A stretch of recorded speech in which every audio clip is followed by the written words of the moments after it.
Yeah, man. What? You try that?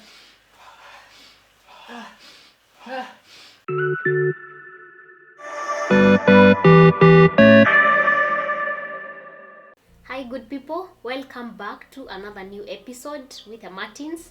Today we are going to talk about a health condition that we think it's necessary for us to bring on the table and talk about, because it's something that we have been able to come out of experience. We think it's necessary to educate each other on how you can handle such a case. In case it happens to you or a friend or even a family member, you can always help. And the condition is Hyperacidity. hyperacidity. He has been through it. He has been a victim and he went through it, and we can now say we went through it successfully, because most of it, especially in his case, was out of a poor diet. So all we needed was to like look into his diet, and we were able to correct the situation or the condition through diet, and that is what we want to share with you. So without further ado, I would want to give the chance to him to be able to tell us maybe how it all started, or really make us understand what is this condition. Out of research and over time, this is a condition I came to discover after actually a number of tests that were done. Yeah, man. Yeah, man. Dr. Velegos, how are you? Yeah, man. Sorry to bother again very soon after such a short time. I was here just the other day. The heartburns are not really reducing. I'm feeling like vomiting so much these days, and a lot of severe pain in my heartburns. Really like help, you know. Yeah, man. What? You try that? Yeah, man. Oh my. Yeah, man.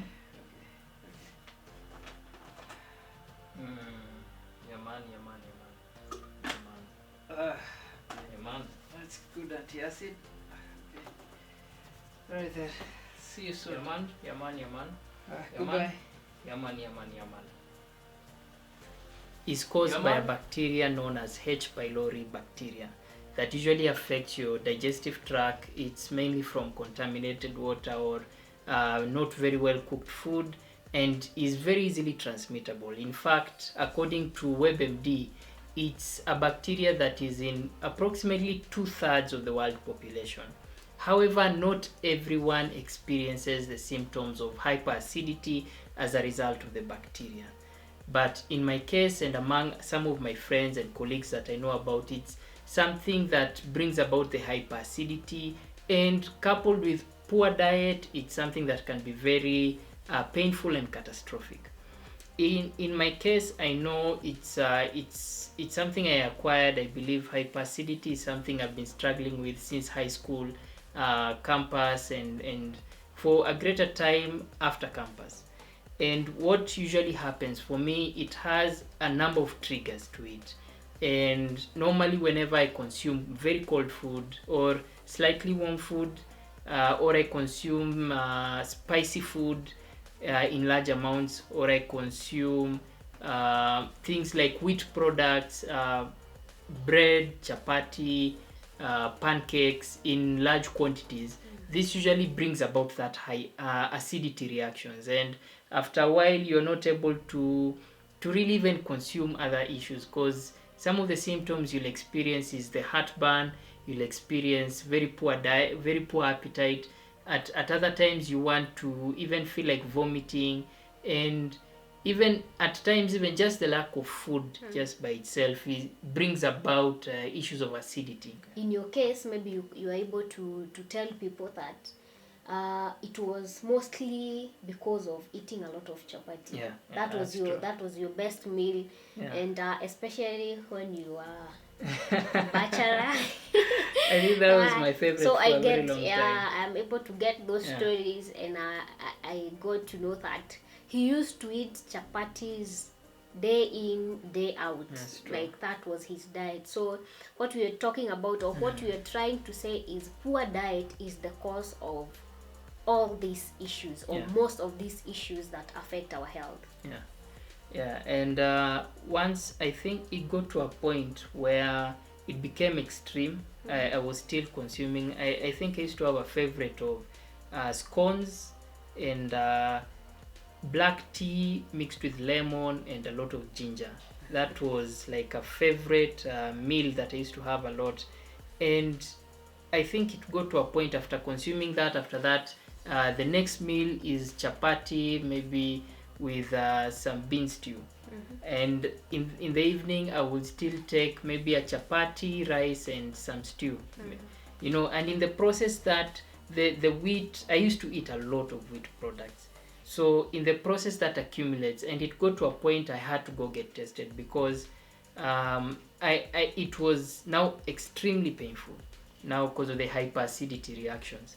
So the day I went for testing, it's when I was tested and I was found positive for H pylori bacteria. They took a stool sample, some of my blood sample, and they were able to diagnose, yeah, I had this. And I came back home with a H pylori kit that I started consuming. I think it was a dosage for about 2 to 3 weeks. I can't recall very well. However, I did it change on the diet. I still took the medicine together with the poor diet, and the problem kept on persisting. You know, over and over. I would take the ginger, I would take the chapatis and the multiple wheat products during the day.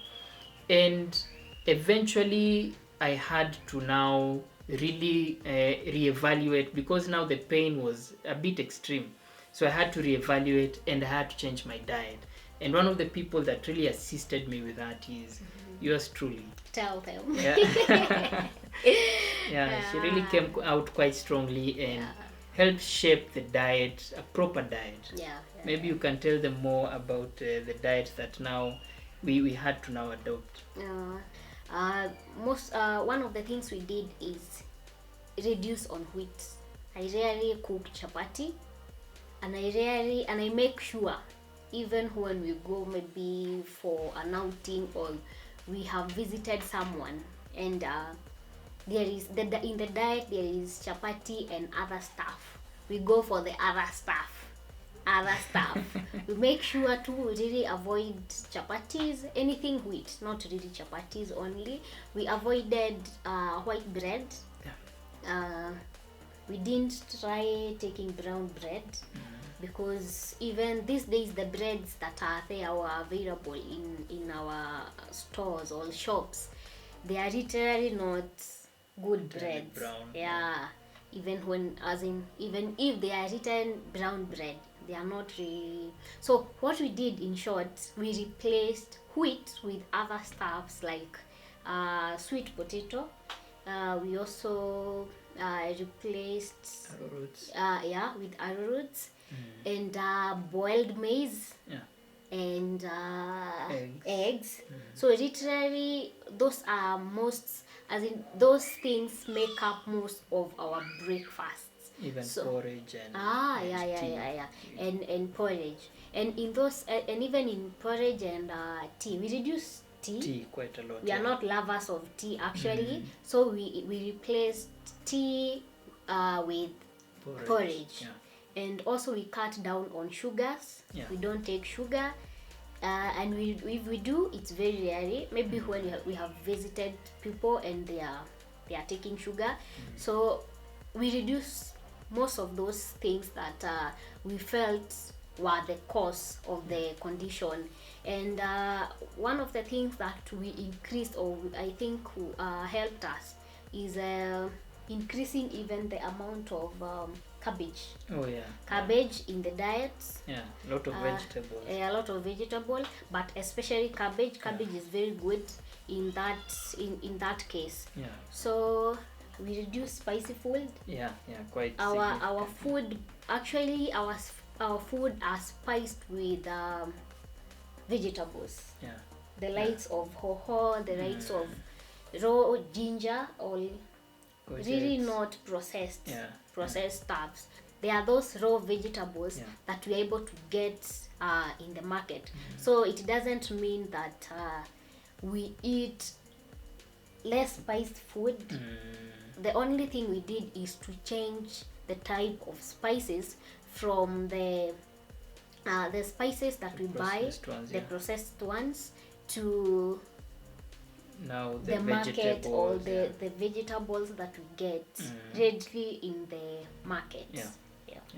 And it has helped significantly. I don't remember the last time I had hyperacidity attack in any time soon. I think. I hope you're not waiting for one, because the way you're talking is like you have been waiting to have one. No. So I think it worked. It worked. Not I think, I am sure it did, because it felt a bit strenuous to always cook something and he tells me, this one I cannot take, this one I cannot take. So it was a bit strenuous when it came to decide what to cook, because sijui he doesn't take this, he doesn't take this, but maybe it's my best. So for me, I can say it was a successful journey. And above all, even not just considering the condition or improving or getting over the condition, also the issue of keeping healthy now. We were able to get used to a healthy diet that we have been able to maintain over a long period of time. So we don't have issues with looking after what to eat, or trying to shed stuff in our diet, and it becomes so hard because we have walked the journey, and we were able to start the journey together. And I think that's a good achievement. It is. And every one of us good people, we can be able to change the diet, not necessarily because of the condition, but because it is necessary for good health. It is necessary to eat healthy, because with that you're able to prevent yourself from other conditions that may come with the poor diet. So if I may just conclude, we have said, even beyond even the condition we are talking about today, even just to keep healthy, cut down on wheat. You may not be able to stop, but cut down on wheat, cut down on sugars, and cut down on those spicy foods that maybe will trigger things in your tummy or in your stomach that may not end well. Good diet, good life, happy life, and that's what I would say. You'll be able to enjoy. So as always, like the video, share it with your friends. Of course, if you know a friend or two who are suffering from acidity issues, this is a good resource for them, just to learn and know that this is an experience most of us have to go through, but you can always come above that experience of having acidity issues. If you like the video, of course, tell us down below. We'll keep on posting similar videos of this type, and still inviting other different people to talk about the different conditions that are there, that exist, and you can work on your diet just to actually change and bring a lot of shape to it. Otherwise, remember to subscribe, turn on the notification so you can always be alerted on every new video that we post every week. So we'll see you next time. Goodbye. Goodbye.